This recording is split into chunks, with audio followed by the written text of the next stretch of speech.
The opening scene of the film features students returning to Nancy Reagan High School. When a girl in a back dress entered and went directly to her locker, a kid fell out and was left on the ground. When the girl asked the boy for names, the boy said that he didn't have any.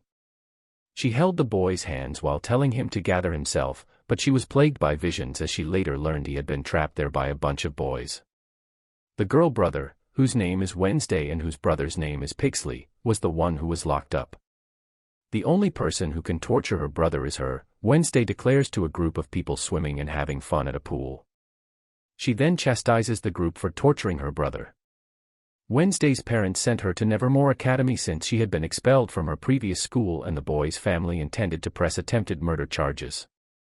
In an interview with Wednesday and her parents, Principal Weems, a Morticia roommate who was also Wednesday's mother, praised Wednesday for having a very unique educational career, 8 schools in 5 years.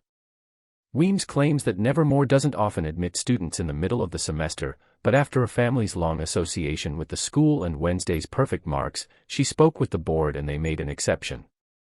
Weems takes Wednesday to her room to meet her roommate Enid Sinclair. She welcomed her to the room, Ophelia Hall.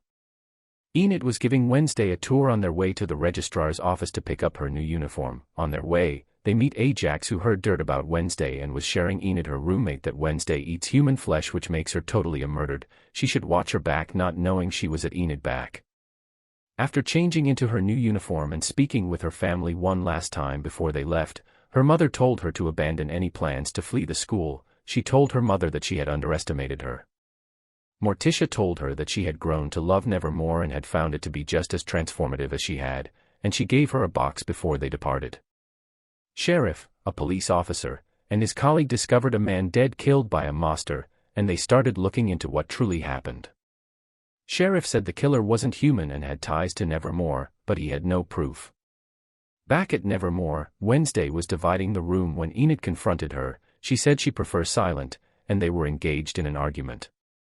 Miss Thornhill entered. She apologized for not being able to show Wednesday around when she arrived, gave her a flower before she left, gave the house some house rules, and answered Wednesday's questions.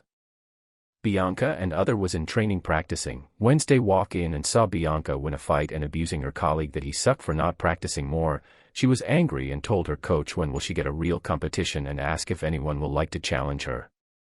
Wednesday said she do, and they got into a fight and Wednesday wins the first point. Seconds later Bianca wins a point, making it even. Angrily Wednesday said for the final point he will like the military challenge, no mask, no tips, winner draws first blood, and Bianca aggress. They both start fighting for the final round, with different skills and techniques, and Bianca wins. A nurse attended to her, and she met Rowan there. Rowan told her he understood how she felt, but she responded that he did not. She stormed out of the nurse's office furiously, but as she was leaving, a stone began to scrape off the Nevermore building's roof and was going to fall on her. Luckily, Xavier Thorpe intervened to save her. When they were 10 years old, Wednesday attending his grandmother's funeral in Europe. Wednesday was typing with a typewriter when her bed started squeaking. She went to investigate and discovered that her parent had left Thing to watch her. Thing tried to flee, but it was too late, and it eventually gave up by tapping frantically. Wednesday then give Thing 2 options. Option 1 is to lock it in the desk for the rest of the semester. Option 2 is to pledge it undying loyalty to her, and Thing choose Option 2, and she immediately tells Thing the first order, which is to escape the teenage purgatory with her plan. Weems and Wednesday went to Jericho for her therapy. Dr. Kinbots at 2nd floor. When they get there, Wednesday asked Principal Weems if he will wait in the car till she's done, and she answered perhaps afterwards they can visit the weather vane for hot chocolate. She told Weems that chauffeuring her students around is below her pay grade. Weems immediately answered her that giving her history, she is sure she intent on running away. Wednesday was shocked and Weems told her she is there to prevent that from happening and she wish Weems luck.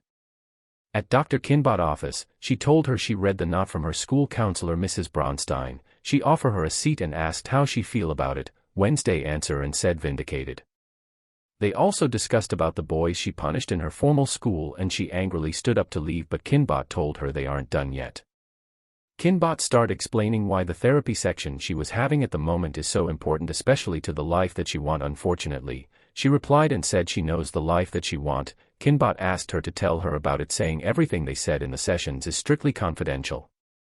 When discussing, she asked for if she can use the powder room first and she was allowed to. When she got there, a cup fell down and doctor asked if she is okay and she said yes. Thing hand over to her a pen and she used that to open the door so that she can escape. When she got out, she checked if Weems was still there. Luckily Weems was on call.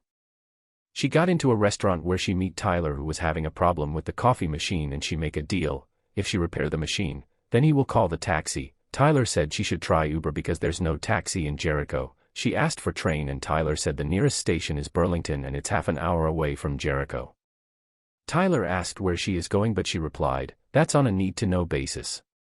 Tyler offered to drive her to Burlington himself but that will be in an hour time. Wednesday offer him so money but he said he can't be bought if she can't wait, she should find someone else.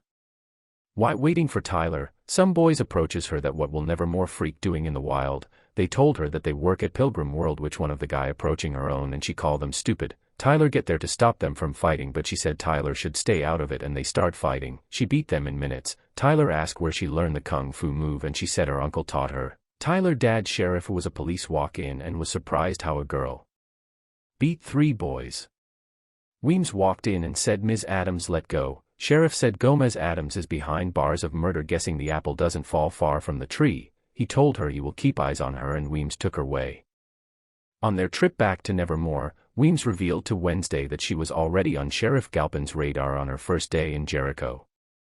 When asked what she meant by her father, Weems said that she had no idea. Weems also advised Wednesday to quit making enemies and start making new friends. After playing the violin which some student and teacher find enjoyable, Wednesday said to Thing, no, I didn't feel better. There's simply something off about this location, not just because of school. She responded to Enid that she had received a helping head from Thing, an Addams family mystery, when she approached her and inquired about where she had obtained the large violin from the window. They both talked about their pasts, and Enid assured her that her secrets were safe with her. Enid was asked to demonstrate how to operate her computer by Wednesday, who didn't have a phone or computer because she didn't want to be a slave to technology.